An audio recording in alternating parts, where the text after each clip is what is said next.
Welcome to Let's Talk About, brought to you by the Business and IP Centre North East and the British Library.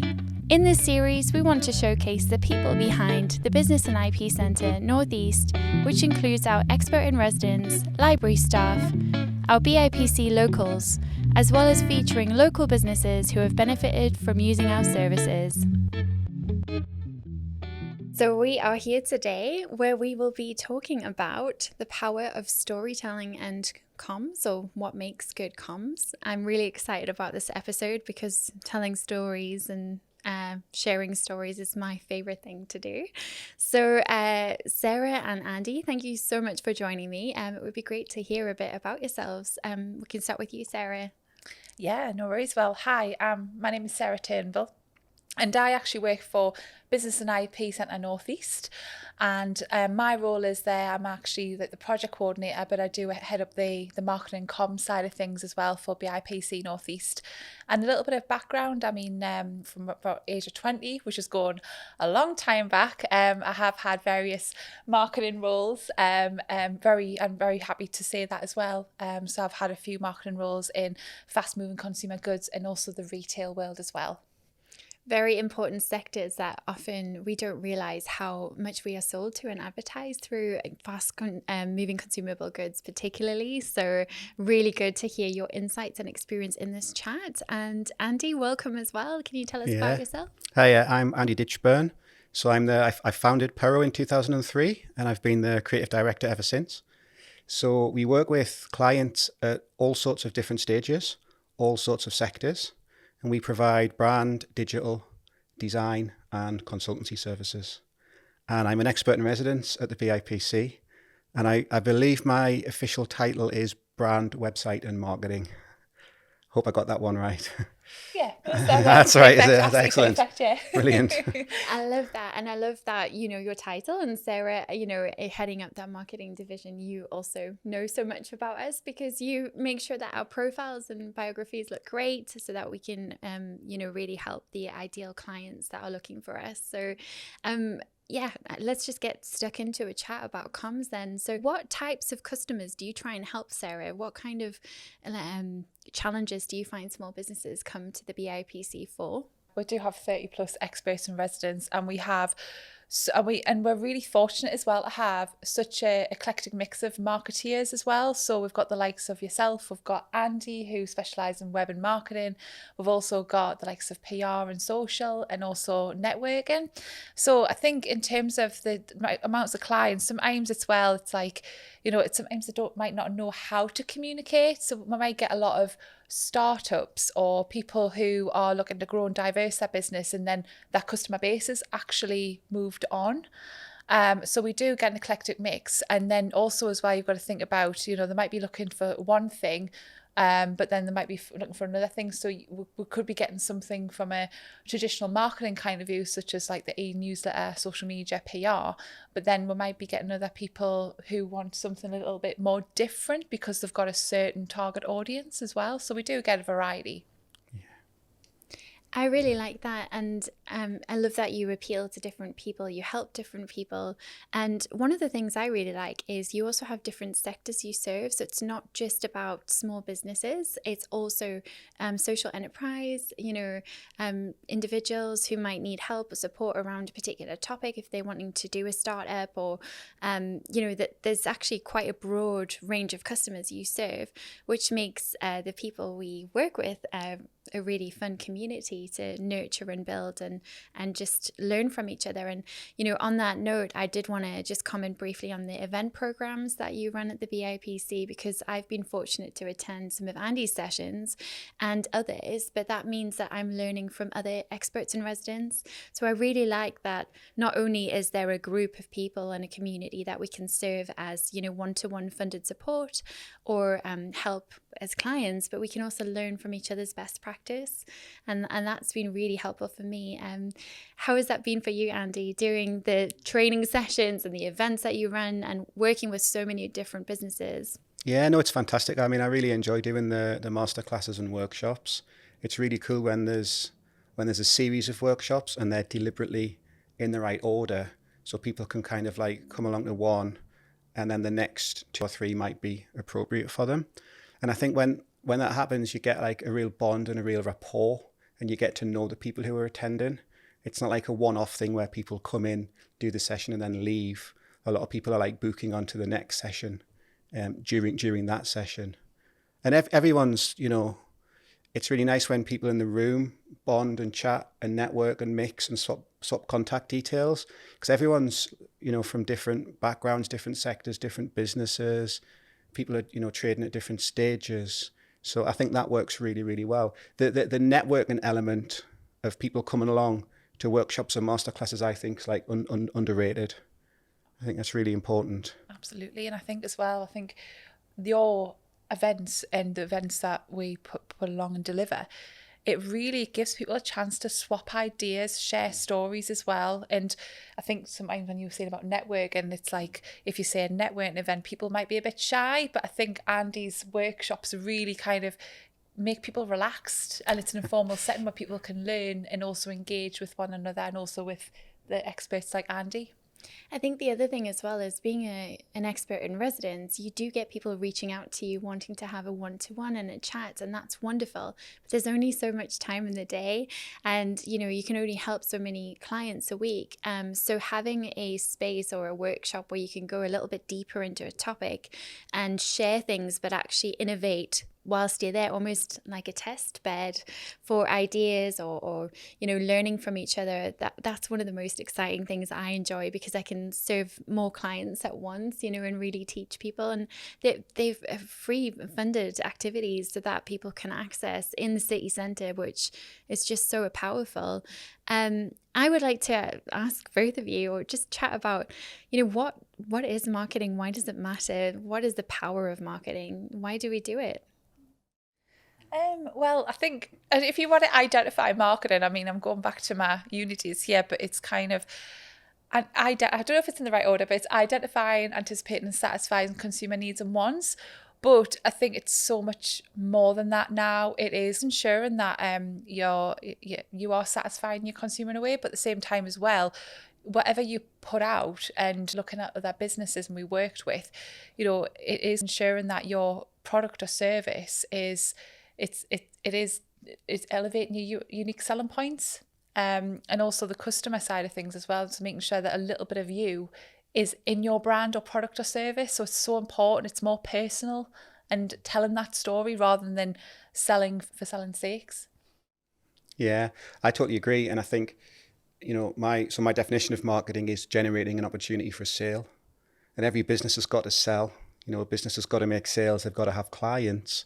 So therefore, they've got to do marketing. They've got to be, I think every business does 4 things. Marketing and sales is one of them. So that people who are starting up a business need that skill to succeed. So it's crucially important, isn't it?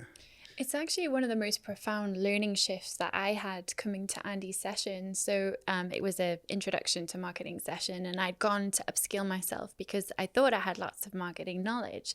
But one of the first things Andy said was, so many small businesses go out and they network, and they go all over the show and they say what they're doing, and they share that they were at this event and they met this person. And I do that a lot. I like to say where I've been, and all of my leads are inbound and through LinkedIn mainly. So it does work for me. But what I never do is sell. I never tell people, this is what I'm offering right now, and you can buy it, and I have availability on this date.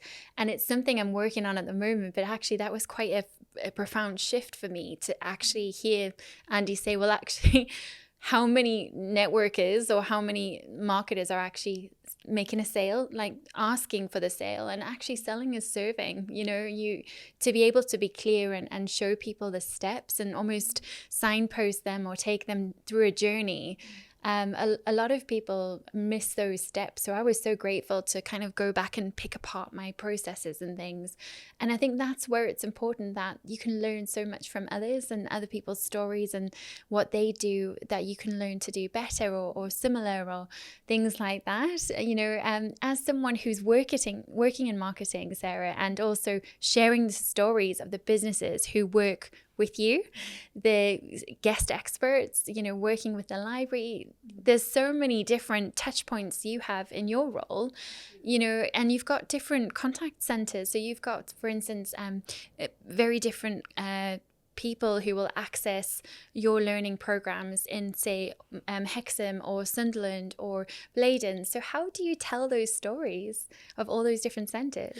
It is a great task, but it's quite a challenging task as well. So when you're talking about the different types of marketing and how it's changed over the years, I think always it is that kind of prior planning prevents poor performance. You've got to have the bigger picture. So you've got to have a look at the objectives, who you try to target, who, what, where, why, when. You know, I'm a big person, but not a big person, but I'm a big fan in terms of where you are now, where you want to be. I'm a really big fan of a SWOT, which is strengths, weaknesses, opportunities, threats, and looking at the macro environment. So, you know, we have around about 7 BIPC locals, as you mentioned, and we need to factor in all that because there's so many different sectors. So for me, that's what I do to do that audit, to provide me recommendations. And it is a psychology, because you are going to have a different target audience, even though there's going to be the likes of startups in one area and establishing businesses in another. It's different sectors. So, you know, for example, in Hexham, you get very rural, you get things such as farming, fishing, and then from the other likes of Sunderland, it's very digital and very city centre. So there's a lot of things you got to do when you go into the social media and the platform side of things. It's a message that you want to get across, but it's the different tone of voice as well. So I'm not saying I've mastered that, but it's something that is ongoing and that you learn all the time as well. I think it's really important. So in the one-to-one sessions and in the workshops and masterclasses, I think it's really important that people keep it simple. I think people massively overcomplicate marketing. And really all it is simply is having your message, knowing who your market is, and then getting that message to that market as smoothly and as efficiently and effectively as possible. And people spend so much time on marketing. And I think, well, how do you have time to do your business or your job when you're at you know, every networking event, you're on every social channel, you're doing all of these things? I think it's really important to keep it simple. It's been particular as well. I completely agree. I think I go with your keep it simple method, because you've got to choose your various platforms. We live in a world of social media saturation, and you've got to be right about your platforms, as Andy says. I mean, you can't be a jack of all trades, master or none. I think that's absolutely right. I think it's really important to be, because the world's changed. You know, 10 years ago, there wasn't that much marketing stuff that a business could do themselves. You know, if you wanted a website or you wanted to do email marketing or you wanted some copy written, you had to outsource. And now with the tools and the technologies, things like Canva, WordPress, it's really straightforward for a business to do a lot of their stuff themselves. And I think that there's a greater reason there that they've got to prioritize, they've got to do what works, they've got to spend their time wisely. Because I think people get sucked in and they do too much and it isn't effective and it isn't efficient. So being very, very specific and saying, I'm going to spend time on that, but I'm not going to bother with that. I think that's a really important part of the process. Absolutely. And one of the things you advocate for a lot, Andy, is actually measuring your performance, which channels are working, which systems are working. So some people, you know, may be best to do a podcast, but in other cases, you know, things like sending a postcard is actually still a really valid way to market. You know, many people really like to get something in the post as a surprise. And if you're getting thousands of emails, getting a postcard with a special offer or a discount code can sometimes be a great customer touch point. So I agree that there's lots of channels and lots of ways to interact, and it's measuring what's working and why you're doing it. And actually that points to a topic or a theme I'd like to think about, which is also the way that marketing has shifted. So I'm curious, Sarah, so you've commissioned the series that we're recording here, and it's a way to connect with people in a new way. It's hopefully people will feel like they know us a bit. It's like we're in a lounge together sharing ideas. But I'm curious about the way you've seen things shift, because there is this kind of very glossy marketing style that lots of big companies will use. And what I'm starting to see is that people really buy from people, and they like to see the people behind the products, behind the business, the stories, the behind the scenes. So while we still will have the glossy parts, a lot of people are more sensitive to what people are really talking about and the message behind it. You see this a lot with greenwashing, virtue signaling, when brands stand up and they say something on something going on in the news, for instance, because they feel they have to, but it's not always strategically thought through. And I think this might have been something I'll credit to you, Andy. I hope it is. Otherwise, it's been in my head. If it's not, I'll take it. Don't worry. But it was something basically saying that your business is not a PR firm. So unless you are a PR firm, for instance, your business is there to do the task of doing the thing that you do. So if you ship goods from one country to another, that is your primary task. So you don't need to make a comment on the latest news piece, and actually remembering where the boundaries are and where you want your brand or your name or your marketing to actually go. So I'm curious about that as a concept, the glossy PR campaigns and then the real kind of more raw, authentic kind of content. What are your thoughts on that? Marketing's completely changed, and Andy would say the same. So in terms of, there was full service marketing, so you had your traditional routes like above the line, below the line, the PR. Social media wasn't really a thing. I think Facebook just started to grow and evolve. But yeah, absolutely. I mean, when I worked in the retail world, it was kind of it was the shiny products, it was the shiny services that people knew and loved the brands. There was the brands, there was the prestige behind the brands as well. But then I think as time has gone on, it is about more the stories. I mean, I've learned such a lot with regards to not just B2C customers, but also B2B customers as well. So I've had experience from that side, but especially with BIPC North East and also the businesses that we've helped.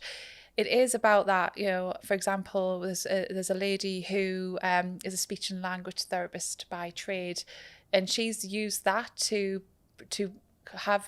build her brand and company and her love of animals. And I think that speaks so much because I remember her story. I remember her story because actually you helped her as well, didn't you, with your website and create policies and rich images and things. And her story really stuck with me because it was that passion, it was that skill, and I remember the logo as well. And for me, it's more the story element, not like push. It's the things that makes you unique and different that really stand out. And I think especially if you're a small business, people actually get behind you and they want to buy you as a person, as a business. Yeah, I think it's more true now than ever, but people do buy people, undoubtedly. And I think it's really cool when people are brave and they want to be different and they want to stand out and they don't feel like they have to follow the flock. Even when like you're choosing channels and things, don't choose a channel because somebody else is using it. Be brave, be bold, do what works for you. I say this all the time to people. I say the world doesn't need another you. There's enough of you already, so be something different. Yeah, I really like that because, there's always competition out there, but I always think that there's enough work for everyone to go around. But also if you are really secure and knowledgeable about, aware of where you want to go, your vision, then it's so much easier to explain that. So this is why, you see lots of brands where when they know what they want to say, they know their message and they keep it simple, they do better. I mean, if you look at some of the biggest brands out there, sportswear, things that stay with us, you know, supermarkets with every little helps, or, you know, certain catchphrases that stick in your mind. And it's a really interesting thing to watch, actually. And I'm always curious about, you know, businesses or agencies or brands that start small and then grow massively, how they retain their message and their values. And you know, that is a question. So if we look at a local case study, for instance, Sage, the IT firm, you know, they've grown tremendously in 20 years. They've all over the world and global, but they're still in Newcastle, and we're really proud to have them in the region.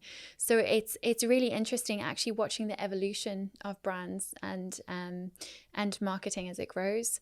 But also, what would you say, Andy, to responding to market trends? So for instance, you've said that it's important to be mindful about your time and where you put your time, where you invest, you know, learning new channels and things. But what about staying ahead of the curve and keeping up with adapting technologies? Yeah, I mean, social and digital will always constantly change. You know, everybody's talking about TikTok and Snapchat right now. I'm not fully convinced that it's there in the B2B environment yet, but maybe in a certain segment of B2C, maybe it is, or it's emerging. But it'll be interesting to see what happens, because, you know, 8 years ago, people were saying Instagram wasn't there in the business to business world, and it really is right now. So it'll be interesting to see what happens. But I think there's always the latest thing or the emerging trend. Email marketing's back in fashion right now. It kind of went out of fashion around GDPR time 4 years ago, I think. But it's back in fashion now. Pinterest, everyone's talking about that. So I think the channels will always come and go, and new stuff will always emerge. But the guy that I used to work for before I started Pero, he always used to say that, so I'm going back, 20, 25 years when digital was starting to become more mainstream. And he always used to say that the most important thing for a business marketing wise is that they have their brand in place. And he said a strong brand will transcend onto any channel.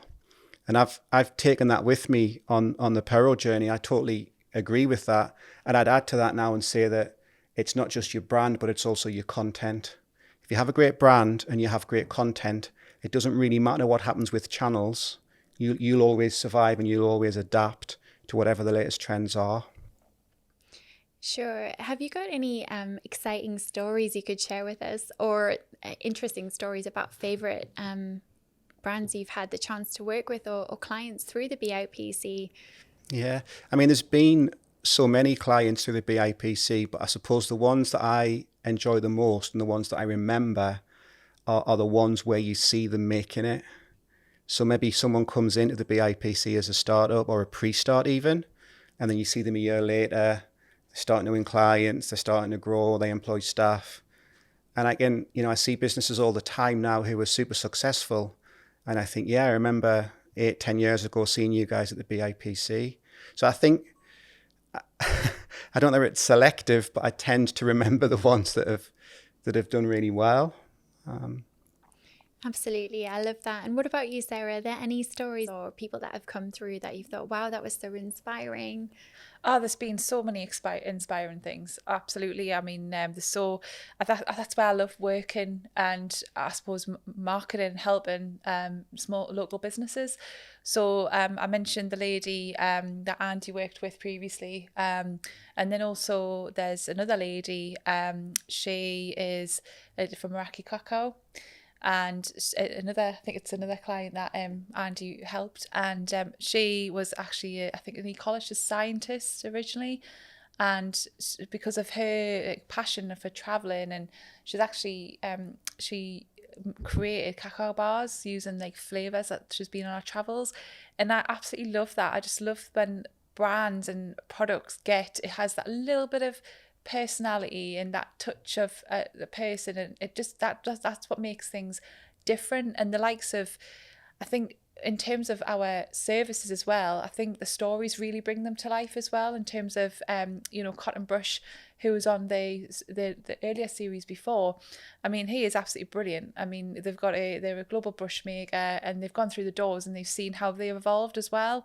So their story is fantastic, and I think it's just in terms of how we touch their local business and see how they thrive, but also their stories. That's what makes us as well. Absolutely. And so in terms of anyone listening or watching who's thinking, I really want to connect with my audience and I really want to win more sales, or what top tip would you give them? So, I mean, Andy, do you have something that you would say for anyone maybe wanting to start out, who I see this a lot and I don't know why people are scared of marketing, but who have fears about shouting out about themselves?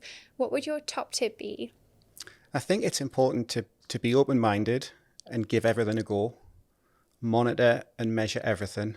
Figure out what works for you and then do more of what works. I think that's solid advice, especially rather than doing 1,000 things and not measuring them and actually being quite poor at, and not really ever gaining traction because you're trying to do everything. I think like with social and digital, I think you're better off doing 1 or 2 channels really, really well than spreading yourself too thin and trying to do 5 or 6. So I think it's in marketing right now, it's okay to say, I'm not going to do that. As long as it's strategic and as long as you've thought it through and as long as you know why. But I think it's okay to not do something. I'm not one of these people who will stand up and say, right, everybody, you've got to do everything, because there's not enough hours in the day. Yeah, I really love that real honesty that you have there with your clients as well, because it's so refreshing as well to hear you have permission to not do all of these channels. I love that. Yeah. And one quick question actually just about social media. So in terms of being on multi-channels, for many small businesses, it's that reaction, being able to respond and react to things and quickly. Are there any tips you have there, Andy, that you could share? I think if social media is a big thing for your business, I think automation software, things like Buffer, Hootsuite is a really, really cool thing to use. But I think with responding, it's kind of important to almost set your precedent. So if you can't respond within 3 hours and it's going to take you 12 hours to respond, then don't try and respond within 12 hours. Just understand what you can and can't do and then set yourself a precedent. If you're going to get a lot of responses that you know you can't cope with quickly, then it might be worth looking at outsourcing. If responding's really, really easy, if you're missing opportunities or missing sales, a third party might be able to have a standard response for you. You definitely have to manage people's expectations as well. I think it's like ensuring that, you're not over promising and under delivering, are you? And also as well, I think transparent is really key as well. So, ensuring that whatever you set out to do, you do, even if you make mistakes as well, because obviously there's plenty of comms out that make mistakes and customers will point that out, and you've just got to hold your hands up. Yeah, it's also a valid reason to triple check things, check for typos, but also language, as the world is getting smaller and we're learning more about other cultures and nationalities and different people from all walks of life. It's important to be mindful of what we say or how we phrase things, and I think that's really important too. So any top tips you want to share, Sarah, for people who want to tell good stories? I would say, first of all, you've got to prior plan prevents poor performance. I'm a big advocate of doing your marketing plan, because that kind of sets you in the direction, and also doing your market research as well. So looking at different trends, looking at things out that are going to really affect your customers, affect your sector as well. Also, I would say that doing that, but also get help, seek for advice and also support. And what Andy was saying before, if you have a couple of social channels or whatever channels, do them well, but having an awareness of what's going on. So be open to learning, but it doesn't mean that you've got to jump on the bandwagon of that as well. But I think having that plan from the start really kind of helps people in the direction. And then once you've done your recommendations, then you can evolve to the next step and then the next step. Absolutely. I love that. Great. Well, I think that's a brilliant crash course in how to do good storytelling and comms. And if anyone, is interested and wants to learn more, you've got 3 people working with the BIPC who can help. So thank you so much for your time and being on the show today. Thanks for having me. Thank you. Thank you. We hope you've enjoyed today's episode. Discover our network of talented marketing, digital, and communication experts eager to help you share your story and vision with the world. This podcast series has been brought to you by the Business and IP Centre North East and the British Library, produced by Flamingo Heights Studio, and I've been your host, Ashleigh King. To help the show grow, subscribe and leave a rating wherever you're listening.